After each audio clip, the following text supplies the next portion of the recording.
Now, what may be the most remarkable coming out event we've ever seen. A little girl is unable to speak a word or connect to the world around her in any way. Or so everyone thought, until she turned 11 and suddenly something remarkable happened. ABC's John McKenzie has the story of a girl breaking out of her own body. You don't know what it feels like to be me. When you can't sit still because your legs feel like they're on fire, or it feels like 100 ants are crawling up your arms. How is it that these powerful words came out of this flailing body? People look at me and assume I am dumb, because I can't talk. Something extraordinary happened to this 14-year-old who was written off as mentally deficient, something that may help unlock the mysteries of a baffling disorder. What do I want? I want to be like every other kid. But I can't, because I am Carly. Born in Toronto, Canada, Carly Fleischman was 2 years old when it became clear she was not keeping up with her twin sister Tara. When you're told your child is going to be developmentally delayed, that they might achieve the developmental level of a 6-year-old, it's like being kicked in the gut. When Arthur Fleischman and his wife Tammy learned the diagnosis was autism, they expected the worst, that the twins were headed in different directions. And how bad did it get for Carly, those first few years? Awful. Part of her delays prevented her from walking, from sitting up. It was clear that Carly, like most autistic children, was lost in her own world, perpetually swimming underwater. And all the doctors would say, you're the parent. You should do as much as you feel you need to do for this kid. Carly, stand up. The Fleischmans were on their own. Experts told them that early intervention was critical. You use your fork. So ever since Carly was 3, her therapy has been intensive, unrelenting. This took about 40 to 60 hours a week of one-to-one therapy. She always had about 3 to 4 therapists working with her. And if you're not getting results with one approach, you move on and you try something else. You didn't give up. You pushed Carly.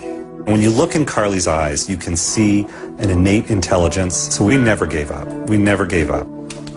But if there was intelligence, Carly's ceaseless rocking, flailing arms, and tantrums hid any trace of it. Worse, she couldn't speak. Not a word. I did not have any expectation that she would have a fluent form of communication. Dr. Nicole Walton-Allen is a clinical psychologist who led Carly's therapy program. Her profile was that of a child who was severely autistic and more than likely moderately mentally retarded.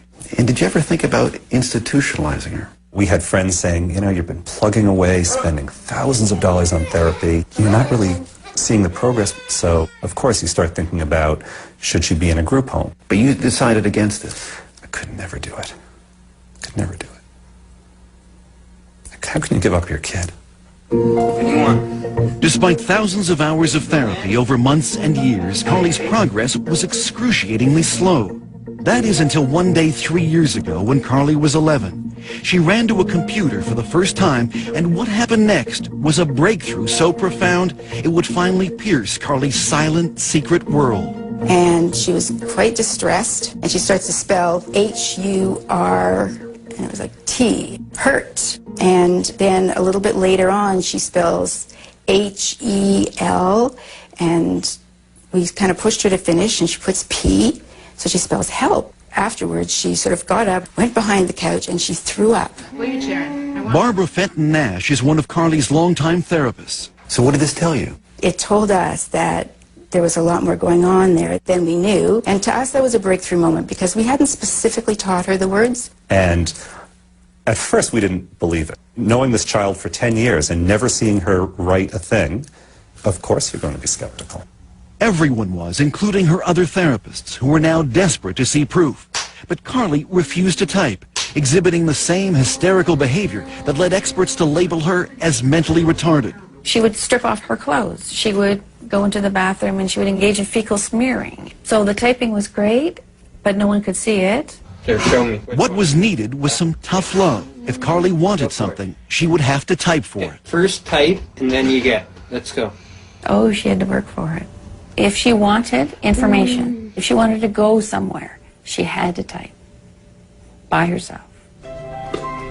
Finally, several months later, Carly began to type for others. She started to realize that by communicating, she had power over her environment.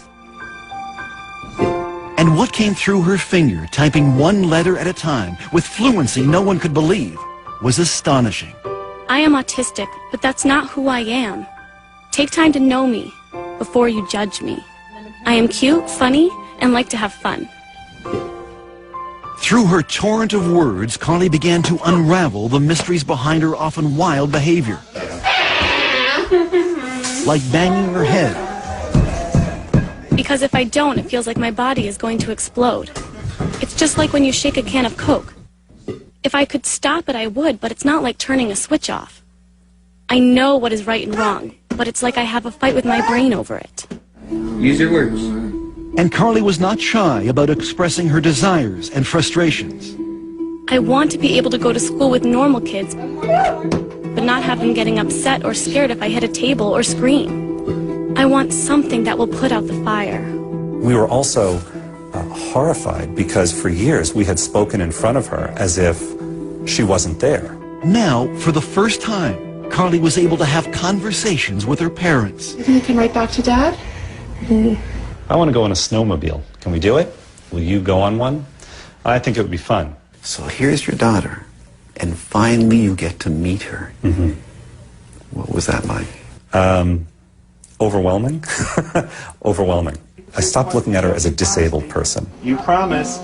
Did you lie to me? And started looking at her as a sort of sassy, mischievous teenage girl. I want people to know that no one is telling me what to say, and I don't have a hand up my butt like a puppet. Carly has been very clear that she sees herself as a normal child, locked in a body that does things that she has no control over.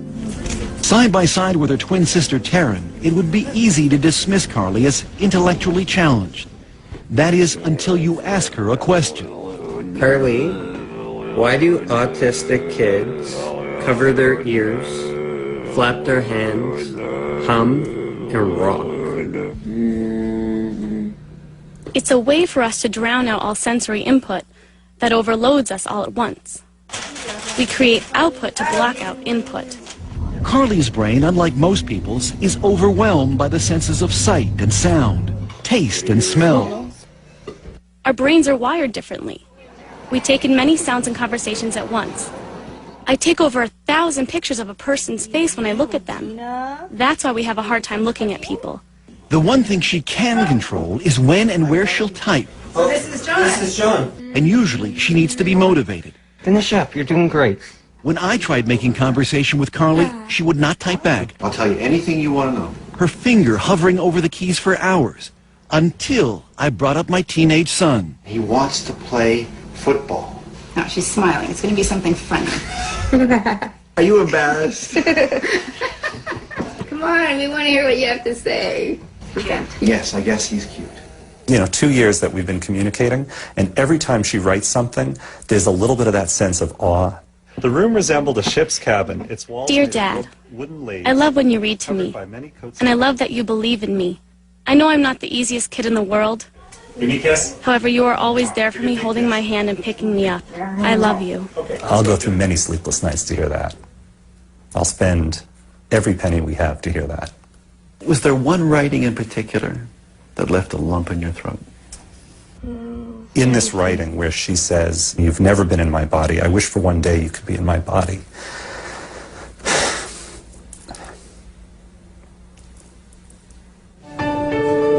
A year after we first met Carly, she is happier, calmer, more independent. Come on, let's get this in the pan. She's even writing a novel.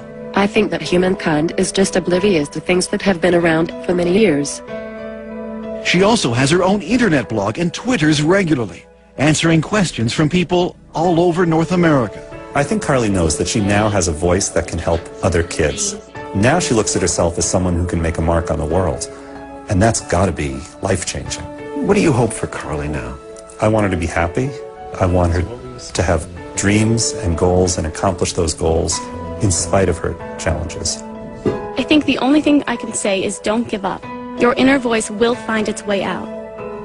Mine did.